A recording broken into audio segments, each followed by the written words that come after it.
दिल्ली में police stations यानी थानों के 2022 में बोर्ड बदले गए हैं। इन साइन बोर्ड्स में कुछ तब्दीलियां हुई हैं, जैसे कि जामिया नगर, शाहीन बाग, जामा मस्जिद, ये इलाके जो हैं इनके साइन बोर्ड्स पर पहले थाने का नाम उर्दू में भी लिखा हुआ करता था। लेकिन इस बार 2022 में जो थाने के बोर्ड बदले गए हैं, उनका रिन्यूएशन किया गया है, नए बोर्ड लगाए गए हैं, तो अब उस बोर्ड पर से उर्दू को पूरी तरह से हटा दिया गया है।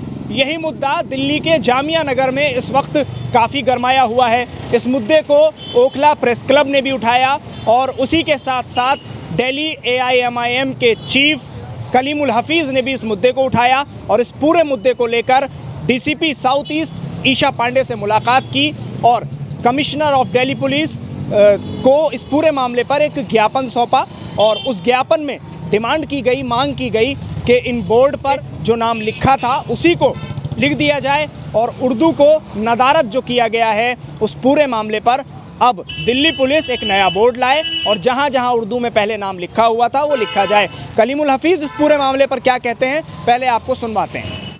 जब LK आडवाणी गृह मंत्री और उप प्रधानमंत्री थे, उस टाइम पे दिल्ली ऑफिशियल लैंग्वेज एक्ट 2000 पास हुआ।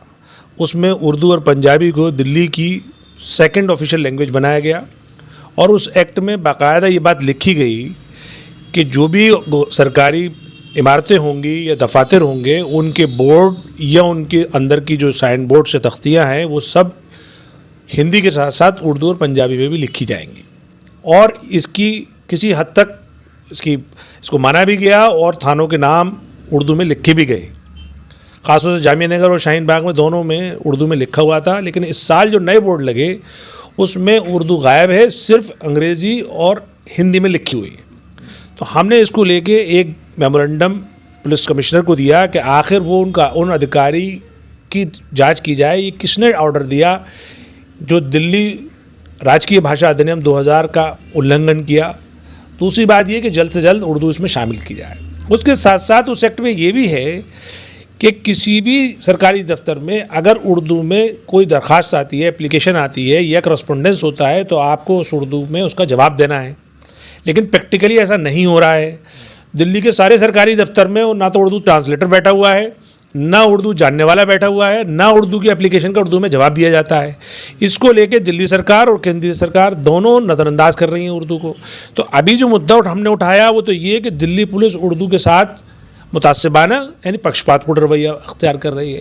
लेकिन अब दूसरा इस एक्ट के तहत ये बात खड़ी होती है, क्या अरविंद केजरीवाल सरकार या उनका दिल्ली उर्दू अकेडमी क्या इस एक्ट को लेकर संजीदा है? क्या और महकमे भी उसको फॉलो कर रहे हैं? ऐसा नहीं है। हम इसकी तैयारी कर रहे हैं। हमारे लिए ये बहुत कीमती मुद्दा है, क्योंकि जहाँ तक अक़लियत का सवाल है, दिल्ली में दो ही अक़लियत रहती हैं, मुसलमान और हमारे सिख भाई। दोनों की जो मादरी ज़बान है वो उर्दू और पंजाबी है। तो ये दोनों ज़बानों का अगर दिल्ली में फ़रोग़ नहीं होगा तो आखिर वो जो LK आडवाणी साहब की मौजूदगी में या कांग्रेस की सरकार की मौजूदगी में जो एक्ट बना था उसका क्या फ़ायदा है? या ये दोनों सरकारें अरविंद केजरीवाल और केंद्र सरकार अमित शाह ये कहें कि हम ये इसको नहीं मानते, गुरुमुखी और उर्दू को सेकंड लैंग्वेज नहीं मानते।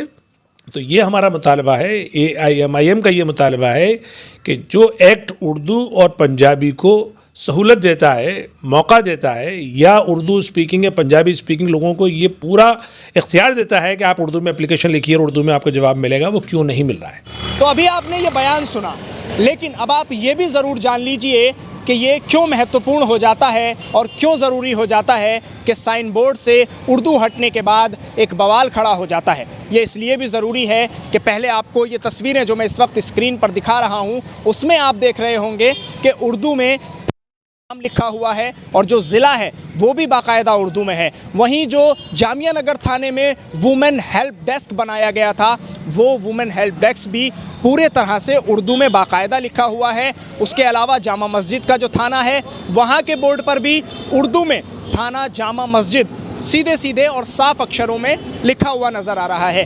क्योंकि दिल्ली से पुराना लगाव, पुराना जोड़ उर्दू का रहा है, अटैचमेंट उर्दू का रहा है और तमाम तर जो तहजीब है वो उर्दू से यहाँ की जुड़ी है। यहाँ के लोगों का, जो इलाके के लोगों का लगाव है उर्दू से, वो काफ़ी पुराना है। अक्सरियत उर्दू के जानने वाली है। तो ऐसे में दिल्ली पुलिस ने इन तमाम चीज़ों के भरपूर ख्याल रखे हैं और यहाँ के लोगों को अब ये उम्मीद है कि आगे भी दिल्ली पुलिस इन चीज़ों के ख्याल रखेगी। AIMIM के दिल्ली चीफ ने इस पूरे मामले में बीजेपी और आम आदमी पार्टी को जमकर घेरा है।